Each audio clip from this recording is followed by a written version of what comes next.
السلام عليكم ورحمة الله وبركاته. أهلا بكم في حلقة جديدة. سنة 1990 كان في لاعب بلجيكي اسمه جان مارك بوسمان، وكان بيلعب في نادي اسمه ار اف سي ليج البلجيكي.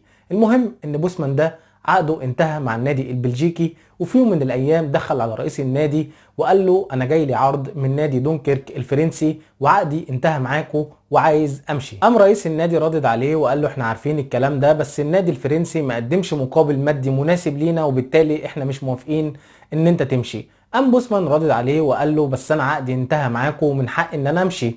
قام رئيس النادي ردد عليه وقال له لا، انت مش من حقك ان انت تمشي او تروح لاي نادي تاني غير بموافقتنا حتى لو انت عقدك منتهي. وخليني اقول لك عزيزي المشاهد ان ساعة الحكاية اللي انا بحكيها لك دي ما كانش في حاجة اسمها لاعب حر، بمعنى ان لو في لاعب بيلعب في نادي حتى لو عقده منتهي مش من حقه ان هو يتعاقد مع نادي تاني غير بموافقة النادي اللي بيلعب فيه. ومن هنا بدأت قضية بوسمان اللي قدر من خلالها يغير نظام الانتقالات في كرة القدم. ويلا بينا نشوف الحكاية مشيت ازاي وايه اللي حصل. بس ما تنساش تعمل اشتراك في القناة وتفعل زر الجرس على الكل عشان يوصلك حلقاتنا الجديدة اول باول. ويلا بينا نكمل القصة ونشوف ايه اللي حصل.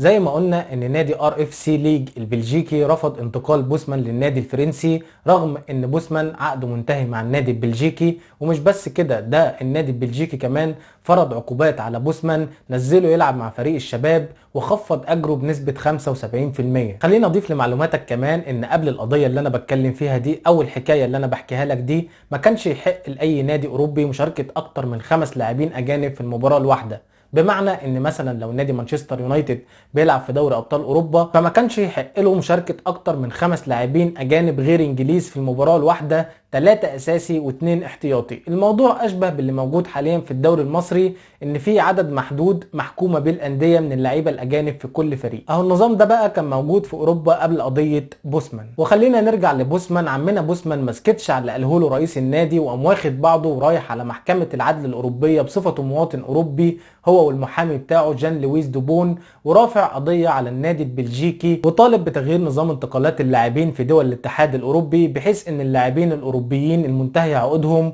يكون من حقهم التعاقد مع أندية تانية. واستمرت القضية يا صديقي في المحاكم لمدة 5 سنين كاملة لحد ما صدر الحكم التاريخي في 15 ديسمبر سنة 1995 لصالح بوسمان.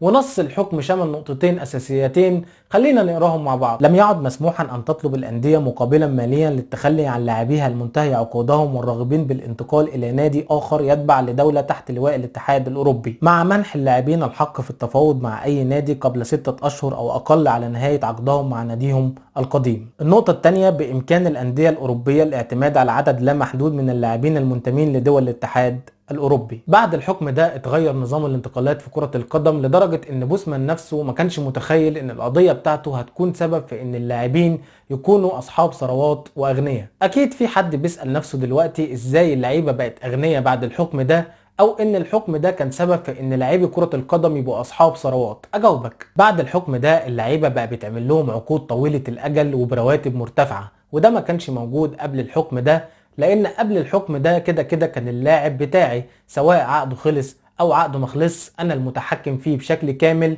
واقدر اطالب النادي اللي عايز اتعاقد معاه بمقابل مادي سواء عقده منتهي او عقده غير منتهي. انما بعد الحكم ده اللاعب يقدر يكون حر بعد ما ينتهي عقده مع النادي، وبالتالي يحق له التفاوض مع اي نادي تاني ويتعاقد معاه من دون ما النادي اللي بيلعب فيه اللاعب يستفيد ماديا. فهنا بيضطر النادي انه يعمل عقد للاعب طويل الامد او طويل الاجل عشان حتى لو فكر يبيعه يقدر يستفيد منه ماديا. وللاسف يا صديقي، وزي كل القصص الجميلة اللي لازم تنتهي نهاية مأساوية، فجان مارك بوسمان اعتزل اللعب سنة 1996، يعني بعد سنة واحدة من إصدار الحكم، بعد تهديد الاتحاد البلجيكي بفرض عقوبات رياضية على أي نادي يفكر يتعاقد معاه. وبعد كده يبدأ يلعب في أندية مغمورة، آخرهم نادي في دوري الدرجة الرابعة الفرنسي. وللأسف الشديد بوسمان بعد كده دخل في مرحلة اكتئاب ثم إدمان، وفي سنة 2015 أصبح بوسمان مفلس وعاطل عن العمل وعايش على التبرعات وعلى معونة شهرية بتديها له الحكومة البلجيكية، بعد ما محدش من لاعبي كرة القدم وقف جنبه عشان تنتهي قصة الرجل صاحب الحكم القضائي الأشهر في تاريخ كرة القدم،